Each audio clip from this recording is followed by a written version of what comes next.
औज़ुबिल्लाहिमिनश्शैतानिर्रजीम बिस्मिल्लाहिर्रहमानिर्रहीम।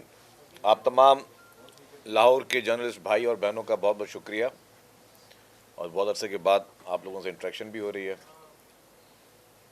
आपको जैसे पता है कि इस वक्त करंटली पाकिस्तान में जो सियासी सूरत हाल है, और आज भी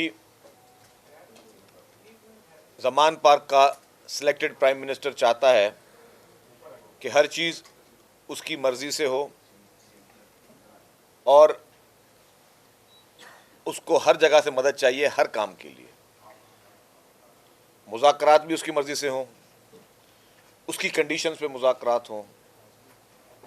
हालांकि पाकिस्तान पीपल्स पार्टी पहले दिन से ये कहती है कि जी तमाम जमातों के दरमियान डायलॉग होना चाहिए, मुज़ाकरात होने चाहिए।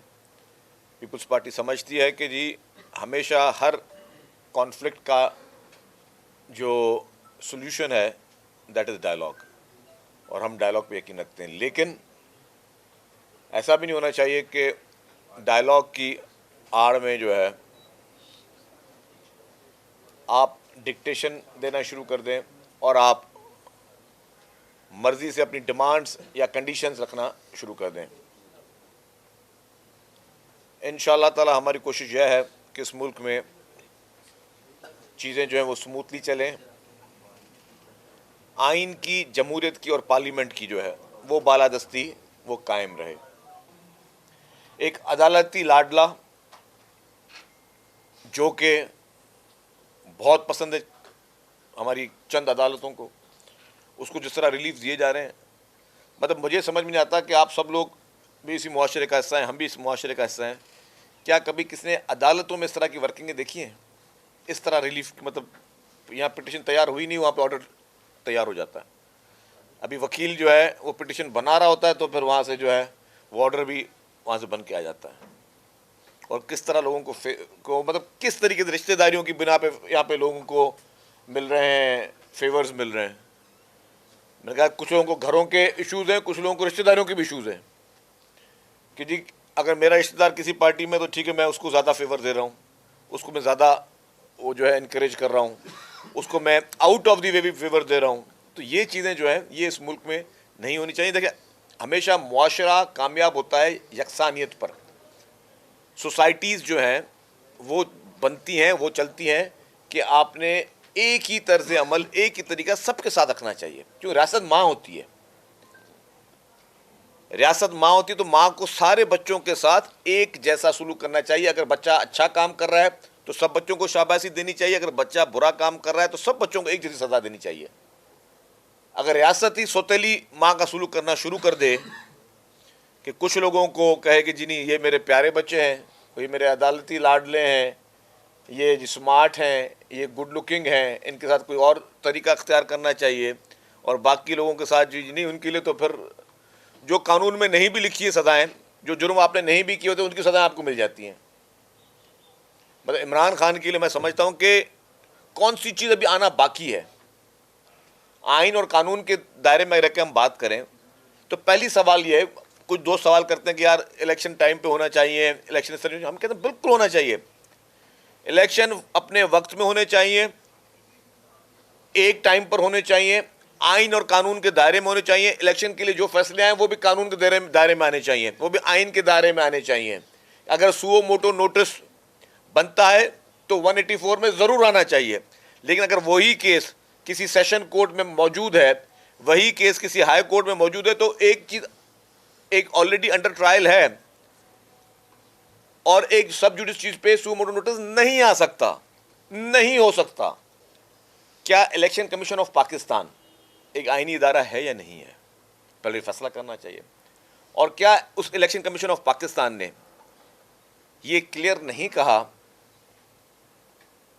फॉरेन फंडिंग केस में कि इमरान खान जो है उसने अकाउंट छुपाए, उसने मनी लॉन्ड्रिंग की, उसने भारत से और इसराइल से पैसे लिए, या उससे मैं गलत बात कह रहा हूँ? अगर उस फैसले में लिखा हुआ है तो पहले उस फैसले को चैलेंज होना चाहिए। मैं कहता हूँ पीटीआई उसको चैलेंज करे, उस पर फैसला आना चाहिए। मुल्क की सारी सियासत अब उधर से शुरू होनी चाहिए कि एक आईनी इदारे ने कहा है और सबूत के साथ कहा है, किसी ऑब्जर्वेशन के हिसाब से नहीं कहा। अगर इलेक्शन कमीशन ऑफ पाकिस्तान का वो फैसला कोई पढ़ ले, वो किसी पर्सनल ऑब्जर्वेशन पे नहीं है कि किसी की शक्ल अच्छी लगती है या कोई स्मार्ट है या किसी का कोई घरेलू इशू है। उसमें उन्होंने साथ में अकाउंट्स की डिटेल्स दी हुई हैं, अकाउंट के नंबर्स दिए हुए हैं कि ये फलां बैंक का अकाउंट है, इसमें 50 करोड़ रुपए आए, और फिर जब उसको मैच करते हैं कि पीटीआई के असासों से जो उन्होंने डिक्लेयर किए हैं उसमें वो 50 करोड़ रुपए का जिक्र भी नहीं है और उन अकाउंट का भी जिक्र भी नहीं है।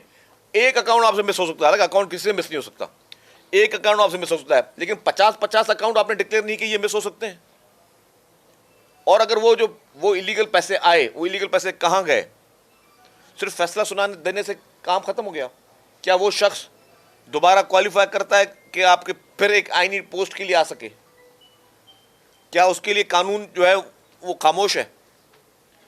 पहले चाहिए ये था कि उस पर सू मोटो नोटिस होता, उस पर सू मोटो नोटिस होता कि जी ये क्या हो रहा है। एक आईनी इदारा आपको बाकायदा वादे तौर पे वो ब्लैक एंड व्हाइट में कह रहा है, वो कोई ऑब्जर्वेशंस नहीं दे रहा। जो यहाँ पे तो ऑब्जर्वेशंस पे पूरे जो है हमारे मुल्क में सारे काम चल रहे हैं, ऑब्जर्वेशंस पे, परसेप्शंस पे, आप जो नैरेटिव्स बिल्ड करते हैं उस पर आप पूरा मुल्क चला रहे हो अनफॉर्चुनेटली। लेकिन वो एक ब्लैक एंड वाइट चीज़ है, उसको इतना लाइटली क्यों लिया गया? उस पर उसके बाद क्यों नहीं कोई कार्रवाई हुई? उसके बाद गिरफ्तारियां क्यों नहीं हुई? जिन जिन लोगों ने ये चीज़ें की उनके खिलाफ कोई सजाएं क्यों नहीं सुनाई गई? आपने वैसे तो छोटी छोटी चीज़ों पे लोगों को सजाएं सुना देते हो। आपने उस मुल्क में तो वैसे सिर्फ इल्ज़ामात की बिना पर टॉप लीडरशिप को आप सालों साल आप जेलों में रख देते हो, और यहाँ पे वो शख्स लाडला अदालती लाडला, उसको तो एक दिन कोई खराश भी नहीं आ सकती, वो किसी थाने में नहीं आ सकता। ये आप लाहौर में हम बैठे हुए हैं, आप लोग विटनेस नहीं हो। यास्मीन राशिद साहिबा ने जो सदर आरिफ अलवी साहब को कहा फ़ोन पर, जिसकी जो रिकॉर्डिंग आई, और उसको डिनाई नहीं किया, ना आरिफ अलवी साहब ने किया ना यास्मीन राशिद साहिबा ने, क्योंकि हमारे वर्कर पुलिस पर पेट्रोल बम फेंक रहे हैं। कितने लोग उसके बाद गिरफ्तार हुए हैं? एक पार्टी की एक जिम्मेदार खातून, बहुत एहतराम है उनके लिए, वो एडमिट कर रही हैं कि जी हमारे वर्कर्स पेट्रोल बम फेंक रहे हैं। ये छोटी बात है, पुलिस पर, फोर्स पे, यूनिफॉर्म फोर्स पे आप पेट्रोल बम फेंक रहे, कुछ नहीं है। और सदर पाकिस्तान को कह रही है, और मुल्क के सदर पाकिस्तान को कह रहे हैं। मुझे ये बताएं, क्या ये क्राइम नहीं? तो ख़त्म कर दी क्राइम। ये जो आप समझते हैं फॉरेन फंडिंग भारत से और इसराइल से लेना इस मुल्क में क्राइम नहीं है, सब पार्टियों के लिए खोल दें आप।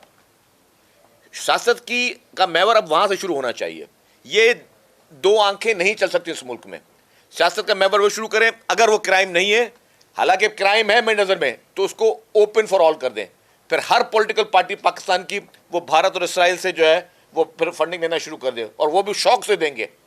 इस मुल्क में अफरा तफरी फैलाने के लिए, इस मुल्क में खुदा न खासा तबाही फैलाने के लिए भारत और इसराइल आपको शौक से पैसे देगा। आप शौक से वो पैसे फिर सबके लिए अलाउ कर देंगे, सब जो है उसके शहरी जो है वो ले सकते हैं, उनके शहरियों से हमारी हर पॉलिटिकल पार्टी ले सकती है। कल जो परवेज़ इलाही साहब के घर पे हुआ, उसको पर्सनली मैं समझता हूँ कि ये नहीं होना चाहिए था। चौधरी परवेज़ इलाही साहब के घर के अंदर उसके तकद्दुस को पामाल नहीं करना चाहिए था। चादर चार दीवारी का बिल्कुल एहतराम करना चाहिए था। मैं उसको एज अ पर्सनली मैं बता रहा हूँ कि यही चीज़ कोई अच्छा मैसेज नहीं कि आप किसी के घर में अंदर जाएं, लेकिन चौधरी साहब को भी चाहिए था और इमरान खान साहब को भी चाहिए था। जब इमरान खान के घर में पुलिस गिरफ्तार करने गई, अदालत के हुक्म पे गई थी वो, तो उनको घर पे कोई गिरफ्तारी लेने आए तो एक जिम्मेदार शहरी, एक जिम्मेदार सियासतदान और एक बहादुर लीडर का फर्ज यह है कि गिरफ्तार करने को इदारा आए तो फौरी तौर पर इज्जत से उसको गिरफ्तारी दे। चूहे की तरह बिल में छुपना नहीं चाहिए लीडरान को। सोशल मीडिया पर सिर्फ झूठ का प्रचार हो रहा है। मुझे कोई शौक नहीं है इमरान खान पे एक मिनट भी ज़ाया करने का। वो झूठ का प्रचार के लिए आपको सच बोलना पड़ता है, रिपीट में बोलना पड़ता है। उस शख्स ने झूठ इतना बोला है, मुसलसल बोला है और आज दिन तक बोलता हुआ आ रहा है, तो आपको लोगों को एजुकेट करना पड़ेगा। मैं ये नहीं कि कोई मैं प्रोफेसर को एजुकेट कर रहा हूँ, आपको एजुकेट करना पड़ेगा कि भाई वो झूठ बोल रहा है, वो गलत बात कर रहा है। लोगों को आपको वो अवेयरनेस देनी पड़ेगी, और उसके लिए आपको ज़्यादा आपकी बात को मैं एग्री भी करता हूँ, थोड़ा डिसएग्री करता हूँ। डिसएग्री इसलिए करता हूँ कि हमें ये बात रिपीट लोगों को जहन में बिठानी पड़ेगी कि ये शख्स झूठा है। इसलिए जो मैं अगर बीआरडी की बात कर रहा हूँ तो ये एक कॉमन क्वेश्चन है, कॉमन जनरल नॉलेज का मतलब एक कॉमन क्वेश्चन है जो आपके जहन को आना चाहिए कि यार कोई तलाशी क्यों नहीं देगा। जैसे मैंने कहा, आपका अगर मोबाइल या कोई चीज़ चोरी हो जाए तो आप सबका तलाशी लोगे, जो नहीं देगा इसका मतलब वो चोर है ना। तो आपको ये 10 दफ़ा बिठानी पड़ेगी और ये भी बतानी पड़ेगी कौन सी बेंच ने उसको वो स्टे ऑर्डर दिया और क्यों दिया। क्या इस तरह का स्टे ऑर्डर पाकिस्तान में किसी और केस में किसी और पार्टी को मिला है, किसी इंडिविजुअल को मिला है? सिर्फ इसी को के साथ ये फेवरेटिज्म क्यों दी? आपको आवाम को एजुकेट करना पड़ेगा कि यार इस शख्स के लिए कोई ख़ास निज़ाम चल रहा है, इस शख्स के लिए अनफॉर्चुनेटली मुल्क के बड़े से बड़ा अहम से अहम इदारा जो है जिसपे पूरी कौम का एक एतमाद होना चाहिए, ब्लाइंड फेथ होना चाहिए कि मेरे साथ अगर कभी कोई ज्यादती होगी तो मुझे उस इदारे से रिलीफ मिलेगा, वो इदारा उस शख्स के लिए काम कर रहा है और अभी से नहीं कर रहा कि अभी उसके कोई रिजीम चेंज के बाद उसको मोहब्बत हुई हो। मैं तो बता रहा हूँ तब से कर रहा है कि जब उसके खिलाफ एक हाई कोर्ट, मतलब आप वकार सेठी साहब के लिए कितनी आपके दिल में रिस्पेक्ट है, मेरे लिए दिल में बहुत रिस्पेक्ट है। इन पर्सन भी एक अच्छे जज थे। उन्होंने जब कहा कि जी इसको फौरी तौर पर नैब और एफआई इसकी इंक्वायरी करे और बंदयाल साहब की बेंच ने कहा कि नहीं इसकी इंक्वायरी नहीं होनी चाहिए, वो बंद कर दी जाए, मतलब कोई किसी की इंक्वायरी और इन्वेस्टिगेशन क्यों रोक सकता है यार? ये हो जाए वो सजा दे दे, आप उसको माफ़ कर दो, कोई बात नहीं है। लेकिन आप किसी को इंक्वायरी करने से कैसे रोक सकते हो? किसको इस तरह का रिलीफ कैसे दे सकते हो? ये रिलीफ नहीं है, ये out of the way favour है। रिलीफ सबको मिलना चाहिए अदालतों से, आपका भी हक है, मेरा भी हक है, सबका हक है। हर आदमी अदालत में, अदालत का काम है रिलीफ देना, इंसाफ भी करना, रिलीफ भी देना। लेकिन रिलीफ की आड़ में आप आउट ऑफ द फेवर नहीं दे सकते। ये आपको रिपीटेडली, मैं कहता हूँ हर आदमी ये करे, 100 दफ़ा करे, ताकि जिन लोगों के अकल में और वो दिमाग में एक चीज़ बिठाई गई है सोशल मीडिया के थ्रू, गलत बातें, कभी बोला हम गुलाम नहीं, अभी अमेरिका की चमचागिरी में पूरा उनका पीटीआई का पूरी तंजीम टॉप लीडरशिप जो वो लगी हुई है। तो ये आपने लोगों के, नौजवान की नस्ल तो आपकी है ना, हमारी है। आज भले कोई कौन सी पॉलिटिकल पार्टी में है, लेकिन है हमारा पाकिस्तानी, वो हमारा भाई है। हमें उस नस्ल को उनका ब्रेन वॉश करना पड़ेगा और ये रिपीटेडली ये बातें आपको उनके जहन में बिठानी पड़ेंगी कि जी ये गलत है, ये सही है। ये झूठ बोल रहा है एक शख्स, आपको झूठा शख्स आपको गलत राह पे लेके जा रहा है।